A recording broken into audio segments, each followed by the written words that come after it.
이 로봇 산업 진출이 좀 주목을 받고 있는 것 같긴 하더라고요. 그래서 이 로봇 산업이 좀 전망을 좋게 보시나요? 최근에 또 뜨는 그런 로봇이 협동 로봇이라고 있죠. 그래서 약간 이게 제가 봤을 때는 그런 완벽한 서비스 로봇이 나오기 전에 그 과도기 상황에서 빠르게 성장할 수 있는 그런 부분인 것 같고, 그래서 이제 증시에서 약간 협동 로봇 관련 그런 기업들이 조금 많이 지금 모멘텀을 주목을 받고 있는데, 뭐 대표적으로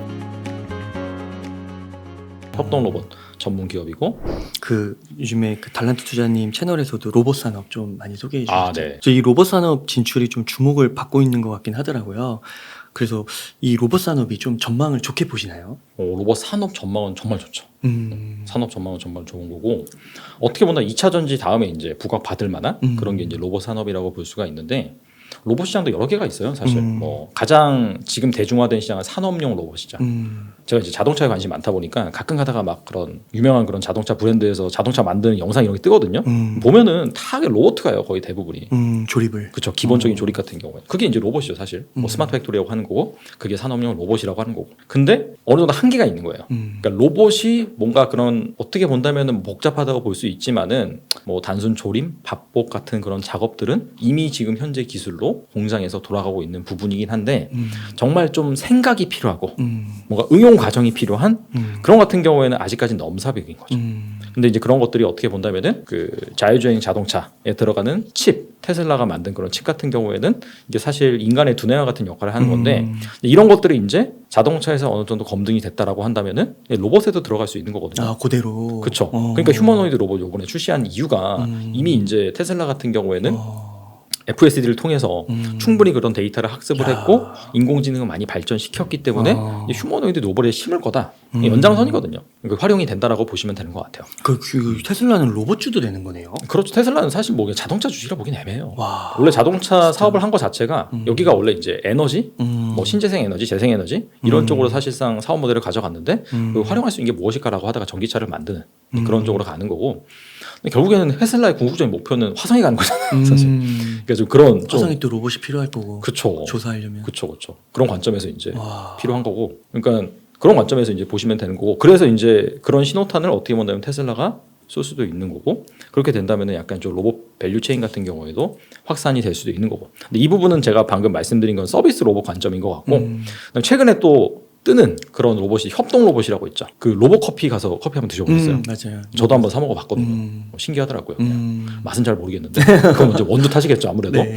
그런 거라든지 요즘 뭐 로봇 치킨 가맹점 점주 모집하고 하더라고요. 치킨이 그래요? 이제 치킨이 아니라 로봇이 이제 치킨을 튀기는 거죠. 근데 그런 것들이 어떻게 본다면 협동 로봇의 하나이에, 그러니까 사람이 하는 걸 그렇죠, 도와주는 거예요. 100% 로봇이 할 수는 없으니 인간이 하는 약간 좀 어려운, 힘든, 위험한 일, 그런 것들을 이제 로봇이 약간 보조를 하면서 도와주는 건데, 그래서 약간 이게 제가 봤을 때는 그런 완벽한 서비스 로봇이 나오기 전에 그 과도기 상황에서 빠르게 성장할 수 있는 그런 부분인 것 같고, 그래서 한 2025년까지 그런 시장 조사 기관들의 전망 데이터를 보면은 이 협동 로봇 시장이 상당히 좀 빠르게 성장할 것으로 예상이 돼요. 뭐 거의 한 뭐 연평균 한 50%에서 60%? 약간 좀 시장 조사 전망 조사 기관에 따라 좀 다르긴 다르지만은. 그래서 이제 증시에서 약간 협동 로봇 관련 그런 기업들이 조금 많이 지금 모멘텀을 주목을 받고 있는데, 뭐 대표적으로 두산의 자회사 두산 로보틱스 같은 경우는 협동 로봇 전문 기업이고, 그다음에 뭐 현대차도 보스턴 다이나믹스 가지고 있잖아요.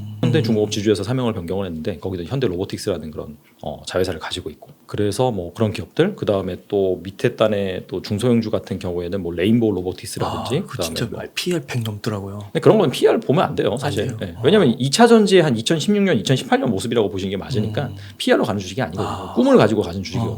그리고 이제 그런 주식들이 약간 좀 휴머노이드 로봇 플러스 뭐 협동 로봇 그런 쪽에도 이제 엮여, 유일 로보틱스도 이제 마찬가지 그런 기업이기도 하고, 그래서 이제 그런 기업들이 좀 부각을 받고 있긴 하죠. 그러면 좀 그 밑단으로 갈수록 좀 공부하기가 좀 어렵고 좀 판단하기가 어렵다 하면 그냥 뭐 테슬라 그냥 가도 로봇 산업 보고 이래도 좀 괜찮을까요?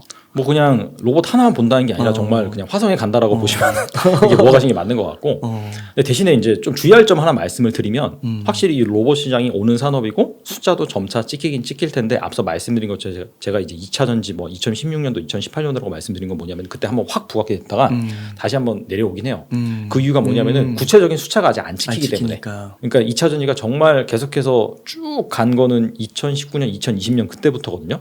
그때부터 이제 숫자가 팍팍 찍혔잖아요. 그러니까 이 로봇 산업 같은 경우에도 지금은 기대감으로 가지만 앞으로 숫자가 찍히면 그렇게 가는 거고 네. 안 찍히면 다시 내려올 가능성이 크다라고 이제 접근을 해서 보셔야 되는 거고 그렇기 때문에 지금 당장은 어떻게 본다면은 산업용 로봇이라든지 협동 로봇 그런 쪽 같은 경우에는 숫자가 찍힐 수 있긴 하거든요. 바로바로 좀 그래서 그런 것들을 좀 확인을 하면서 접근을 하되 또 한 가지 고려할 게 있어요. 사실 2차 전지 뭐 에코프로빔이라든지 그다음에 LNF 이런 기업들이 뭐 저점 대비 20배 그 정도 올랐잖아요. 진짜 엄청나게 올랐잖아요. 네. 실적은 더 많이 늘었어요. 실적은 훨씬 더 많이 늘었어요. 아, 그래요? 그렇기 때문에 이제 합리화가 되는 건데 근데 얘네 같은 경우에는 2차 전지 밸류체인 같은 경우에는 우리나라가 탑 클래스예요. 그러니까 중국 CATL이 점유율이 높긴 하지만 사실 그거는 이제 캡티브 마켓이라고 해서 자국의 그런 내수 모멘텀을 받고 1위인 거고 그걸 제외하면 글로벌에서 우리나라 1위거든요.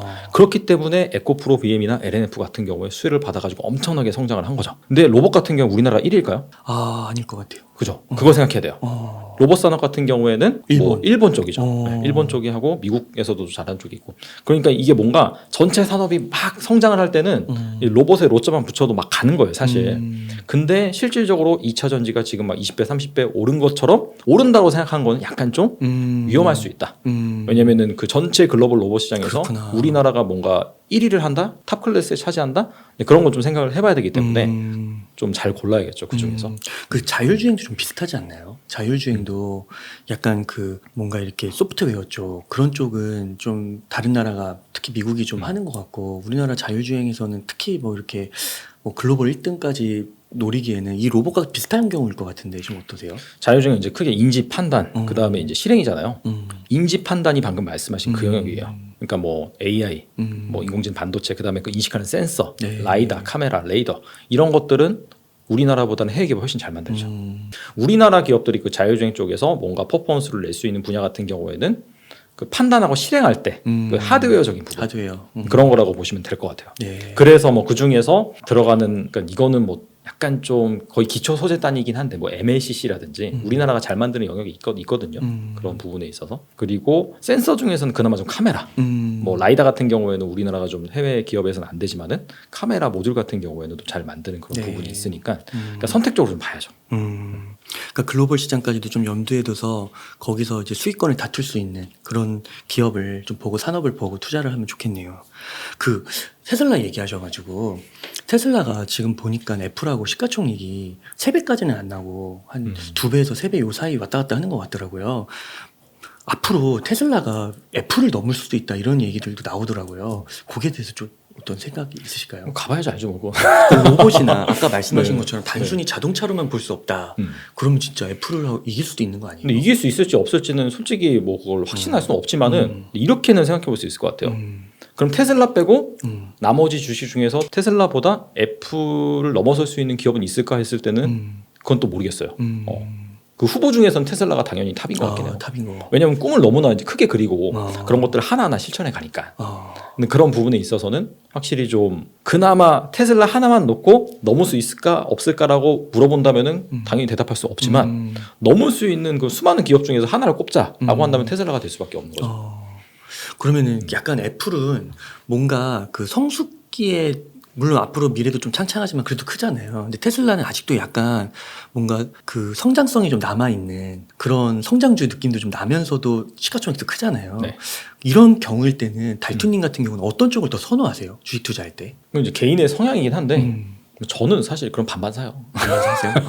저는 왜냐하면 이게 안정적이고 공격적이고 그 중간 정도로 선호하기 때문에 저 같은 경우에 반반 사죠. 아, 네. 제가 원래는 이게 1억 정도의 현금이 있다면 이렇게 질문 드렸는데 비현실적이어서 좀 줄이겠습니다. 반토막으로 네. 네. 한 5천만 원의 현금이 생기신 거예요. 그래서 오늘 이제 뭐 조선, 뭐 엔터, 자율주행, 바이오, 삼성전자, 네이버, 카카오 등등 데이터 센터, 리츠 이런 것도 말씀해 주셨는데 한 5천만 원 있으시면 좀 어떻게 좀 주식 포트폴리오를 구성하실 것 같으세요? 일단 포트폴리오 관점이고 하니까 리스크 관리도 해야 되고 그다음에 지금이 뭐 바닥이란 확신도 없고 또 앞서 말씀드린 것처럼 나중에 뭔가 금리 인상 끝자락에 경기가 체력적으로 버텨줄 것이냐 안 버텨줄 것이냐 그런 불확실한 측면도 있기 때문에 일단은 한 절반 정도는 주식을 사고 네. 절반 정도 같은 경우에는 채권을 사지 않을까. 아, 채권 사실 거예요? 왜냐면은 지금 금리가 사실 2년물 같은 경우에 4%고 미국 금리 기준으로 그다음에 10년물 같은 경우에는 뭐 3.6%까지 갔다가 3.5% 지금 거기에서 거래가 되고 있는데 글쎄요 앞으로 더 오른다고 해도 맥시멈 4%가 되지 않을까? 10년물 같은 경우에는 왜냐하면 경기 침체가 계속해서 압박을 하기 때문에